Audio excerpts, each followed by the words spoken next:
This trade works for the Phoenix Suns as we're going to be looking at an article that proposes sending Josh Okogie to Houston for a young wing in Tari Eason. Now, will James Jones hop on this deal? Will he go for it? Will Matt Ishbia be inclined to do this deal, or will they keep their guys the same and stick with Josh Okogie? We're going to dive in and look at all of this and more on this episode of Suns Digest. I'm Bruce Velez. You guys have been doing absolutely fantastic, showing your love and support for the channel, and CJ and I really do appreciate it all. So thank you guys so much for hitting that like button and stay up to date on everything revolving around this Suns team. Without further ado, though, let's dive into the topic at hand. Make sure to grab a snack.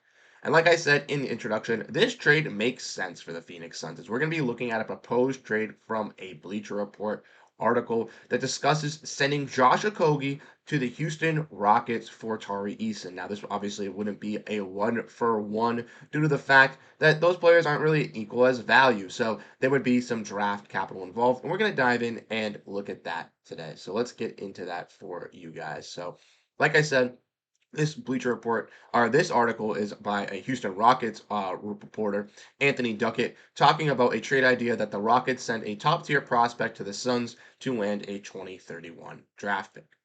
However, the latest trade proposal from Bleacher Report from the Rockets making a move that doesn't quite align with the franchise's goal is trading a win now player for a 2031 first round pick. The trade has the Rockets sending Tari Eason and a 2025 first round pick to the Phoenix Suns in exchange for Josh Okogie and the Suns' 2031 first round pick. Now, this first round pick in 2031 is coveted by a lot of teams across the NBA because it is the only first round pick that the Suns have at this very moment. They used theirs this year, and that is the only pick that they had. From now until 2031, they do not have a first round pick. So that first round pick is definitely coveted around the league, and a lot of teams might want to bank on that pick because who knows what this Suns team is going to look like 7 to 6 years in the future. But I think a player in Tari Eason is definitely the one to look at for the Phoenix Suns in this deal because he is a young wing who in Houston has a lot of those in general and might have to give up on some of them in the future. So doing that now and capitalizing on a guy who could learn, develop, and grow to be a solid 3-and-D wing for your team in the future for a guy that could be replaced by one of your rookies in Ryan Dunn, I think is a smart move. So let's kind of go into the logistics and going into the behinds the scenes of all of this. So, as we can see, this article was written by Anthony Duckett, but Dan Favell was the one who did it on Bleacher Report. So this was his sayings for why Houston should do the deal. Eason is not someone you move just because there just isn't just a because transaction. The Rockets have considered the market on future Suns picks after this trade. They effectively control Phoenix's pick in 27, 29, and 2031. If poaching Devin Booker is the end game, or even if Houston is just loading up for other blockbuster options, this tracks with that type of asset and trajectory management. Plus, with Dylan Brooks, Amen Thompson, and Kit Whitmore in the fold, not to mention Jashawn Tate, the Rockets can treat Eason as somewhat dispensable. So, like he was saying, the Rockets do have an abundance of wings, and like Cam Whitmore, like Amen Thompson, like Dylan Brooks, and Jashawn Tate, and playing all those guys alongside with Jabari Smith and playing them with Tari Eason is very hard for this team to manage. So moving off a guy in Tari Eason could help out in that, and still getting back a player in Josh Okogie who's still going to be a still solid two guard for you. That's a still defensive presence, similarly to Tari Eason, just not as younger as Tari Eason and can't really grow with this team. Now with the Rockets, that might be a concern because the Rockets want to evaluate all their talent, see who's going to blossom, see who's going to look good, and then decide what moves they would want to do. But like we said, in big picture, they would control the Suns' 27, 29, and 2031 first round picks. So if they did want that coveted Devin Booker, or maybe those rumblings that we were hearing at the beginning of this offseason where they wanted Kevin Durant, if they wanted to go in on that and get a deal done, they could have the framework to do so with those 3 first round picks. So maybe this is a little bit of a chess game for the Rockets, doing a little bit of a move right now to help out the Suns, but then in the future, it could also help out the Rockets in the long run. Now, when looking at this from the Suns' perspective, we also have some synopsis as well. So let's dive into that. Obviously, from Dan Favell, Eason metabolizes opponents' offensive possessions at warp speed when he's healthy.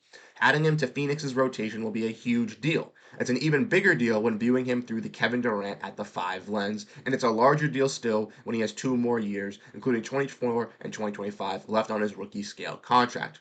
Forking over an ultra distant first rounder for a non-star still might not sit right. It's easier to digest when the Suns are still landing old friend Torrey Craig, another positionally flexible defensive option who isn't as likely as the outbounding Okogie to get played off the floor come playoff time. Tack on a back end first rounder in next year's draft, and Phoenix is getting enough to part with the 2031 selection relative to his extremely urgent target window.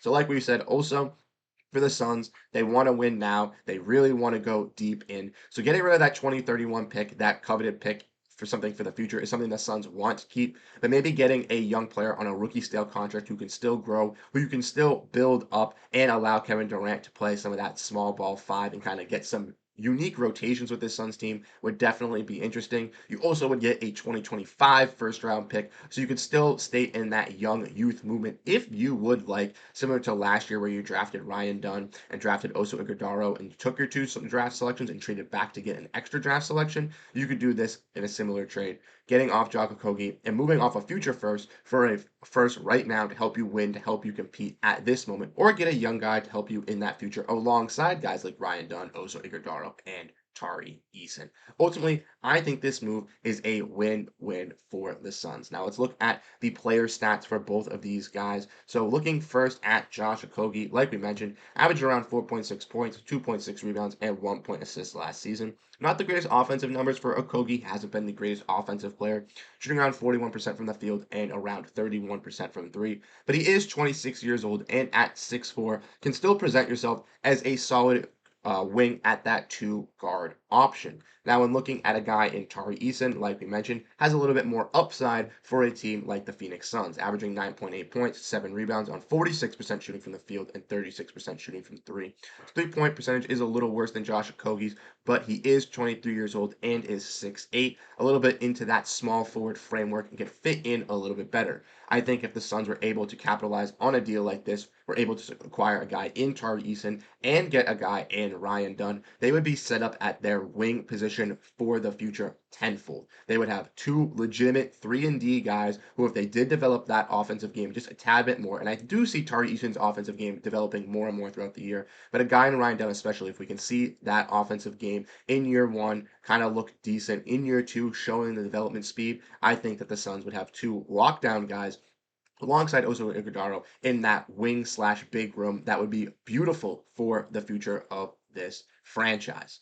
Let me know what you guys think down below in the comment section. How do you guys feel about this trade, and what do you guys think personally? Like I said, I'm a huge fan of Tari Eason. He went to LSU. He's been a solid 3-and-D wing guy. And the Rockets, like we mentioned, have an abundance of these wings. Cam Whitmore, Jayshawn Tate, Amen Thompson, Dylan Brooks, guys like that are in that wing room, and I'm telling you, they're not going to be able to pay all those guys. They're not going to be able to pay Jalen Green. They're not going to be able to pay Alperen Sengun. They're going to have to move off some of them eventually.